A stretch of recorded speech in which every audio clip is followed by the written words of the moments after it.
Hello everyone. Pre board के exams के लिए और बोर्ड्स के एग्ज़ाम के लिए chapter 1 power sharing political science class 10th। अब ये क्वेश्चन आता है हमें पावर को क्यों शेयर करना है, why not power should be concentrated in a one hand. इसके पीछे बहुत से रीज़न्स होते हैं। रीज़न ये होता है कि कहीं भी किसी भी कंट्री में या पूरे वर्ल्ड में आप कहीं भी चले जाओ, आपको डाइवर्सिटीज़ दिखेगा, वो चाहे वो लैंग्वेज का हो या कल्चर का हो या रिलीजन का हो, ठीक है, या रेस का हो।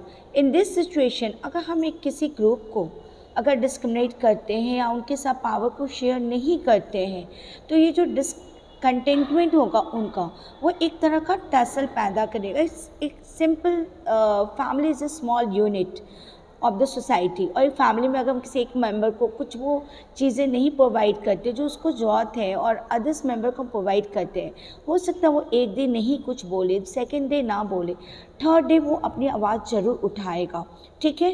तो इस तरह से रिड्यूस द कन्फ्लिक्ट, हमें कन्फ्लिक्ट को दूर करने के लिए पावर को शेयर करना बहुत ज़रूरी होता है, ठीक है।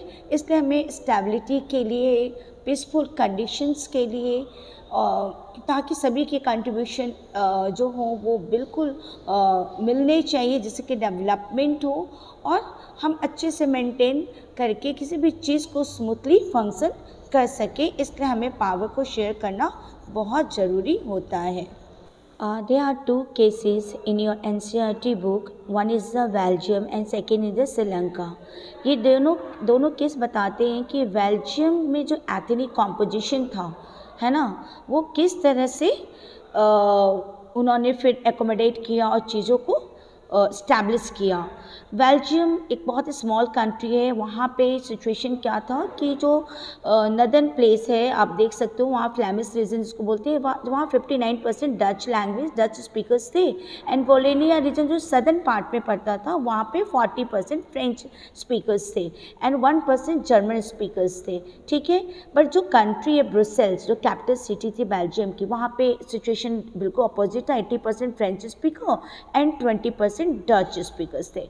तो इस तरह से आप देखोगे कि किस तरह से एथनिक कॉम्पोजिशन बेल्जियम में था। एंड फ्रेंच पीपल जो थे वो बहुत ही वेल्दियल थे, ठीक है। तो इन्होंने क्या किया कि कोई किसी तरह का कॉन्फ्लिक्ट अराइज ना हो, तो इन्होंने एकोमोडेशन किया आपस में। 1970 से लेकर 1993 के बीच में उन्होंने अपने कॉन्स्टिट्यूशन को 4 टाइम्स चेंज किया, जहाँ पे उन्होंने डच और फ्रेंच स्पीकिंग मिनिस्टर जो थे वो इक्वली सेंट्रल गवर्नमेंट में रहेंगे, और इवन की जो स्टेट हैं वहाँ पे भी दोनों का जो पार्टिसिपेशन होगा इक्वल होगा।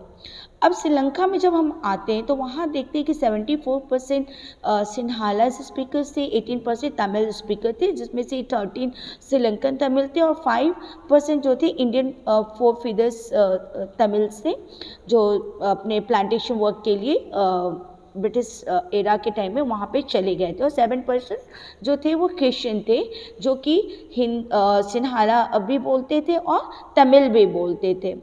तो यहाँ पे सिचुएशन क्या है कि तमिल के साथ डिस्क्रिमिनेशन करते थे।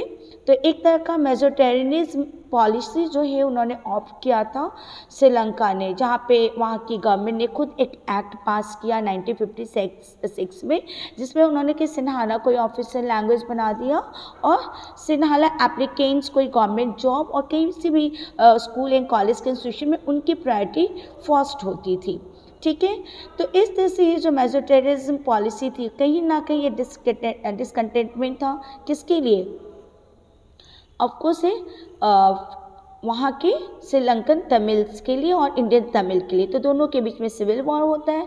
अब ये सिविल वॉर क्या है? सिविल वॉर कंट्री के अंदर ही 2 या 2 से ज़्यादा ग्रुप के बीच में होता है, जो बहुत ही वायलेंटली होता है, जिसकी वजह से बहुत ज़्यादा पीपल सफ़र करते हैं, उनकी loss of people and loss of property दोनों चीज़ें होती हैं, और इस तरह से कंट्री बहुत पीछे चला जाता है और दोनों कम्युनिटी या 2 से ज़्यादा कम्युनिटी जिनके बीच में होती है एक तरह का डिस्ट्रस्ट हो जाता है।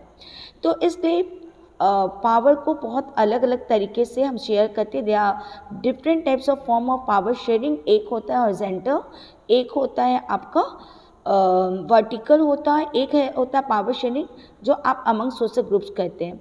अब why power sharing is desirable?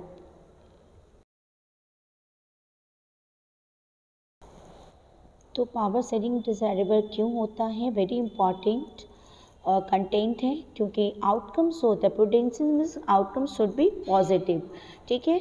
तो प्रूडेंशियल रीज़न की वजह से हम पावर शेयर करते हैं और ताकि ये कन्फ्लिक्ट्स को रिड्यूस कर सके, कम से कम कर सके, कन्फ्लिक्ट हो ही ना।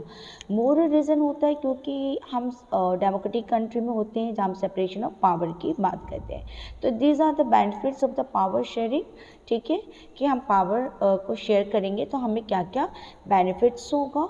एक हम रिस्पेक्ट देंगे डाइवर्सिटीज़ को, और ये कहीं ना कहीं डेमोक्रेसी को स्ट्रेंथ करेगा और स्टेबिलिटी बनी रहेगी, और हम पीसफुली मैनर में अब पीसफुली रह सकेंगे, और कोई भी सिंगल पर्सन अपने आप से